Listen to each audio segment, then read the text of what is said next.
I yield the gentleman also an additional minute and a half from our side. The gentleman is recognized for a total of 3 minutes. I thank both gentlemen for yielding. Mr. Speaker, I rise in support of the rule and in support of H.J. Res. 373, the Solomon resolution to disapprove the extension of MFN status for China.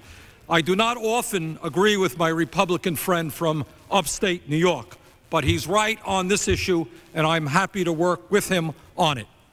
Mr. Speaker, this is an issue of human rights and foreign policy, and it is important to us for that reason. But it is also an issue dealing with the loss of American jobs and the lowering of our standard of living, and for that reason, it should also be of concern to every member of Congress. Mr. Speaker, multinational corporations and the big business community have launched a huge lobbying effort to preserve MFN status for China, claiming that their investments create American jobs. Unfortunately, they are wrong, very wrong.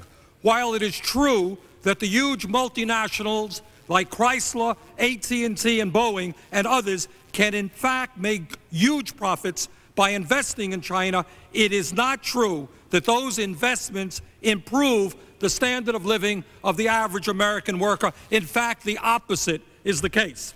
Mr. Speaker, when multinational corporations throw American workers out on the street and move to China, where workers are paid 15 cents an hour, where slave labor exists, where basic democratic rights are ignored, where workers cannot organize free trade unions, that scenario may be good for the profit margins of the large corporations, but it is a disaster for American workers.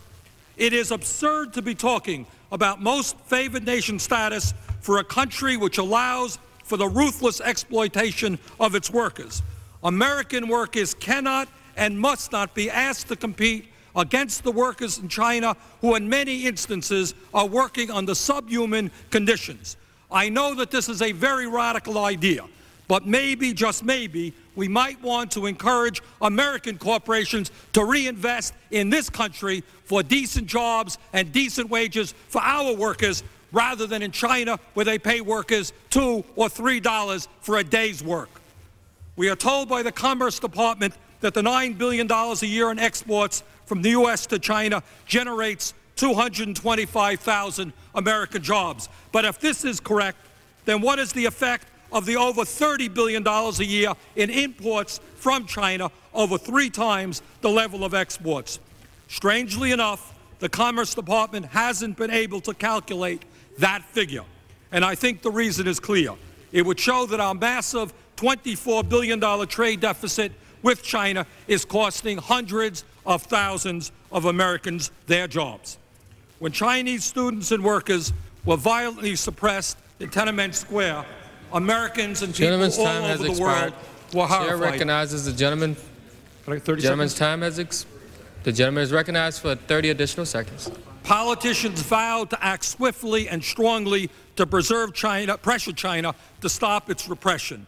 But although the repression goes on, American corporations have decided to put profits ahead of human rights. In fact, between 1988 and 1992, U.S. corporations increased their investments 4-fold. Mr. Speaker, let us support the Solomon